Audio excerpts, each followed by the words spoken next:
ఎప్పుడైతే ఒక పక్షి తన గూటిని వదిలి ఆకాశం వైపు వెళ్తుందో అప్పుడే అది ఆకాశం గురించి తెలుసుకుంటుంది అండ్ ఎగరడం నేర్చుకుంటుంది. నమస్తే, welcome to Shirisha Vivekananda Reddy channel.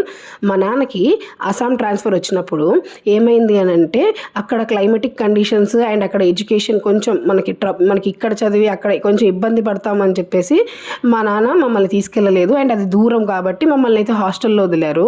నేను ఒక హాస్టల్, మా తమ్ముడు ఒక హాస్టల్, మా నాన్నేమో అస్సాంలో అండ్ మా మమ్మీ ఏమో అమ్మమ్మ వాళ్ళ ఇంట్లో.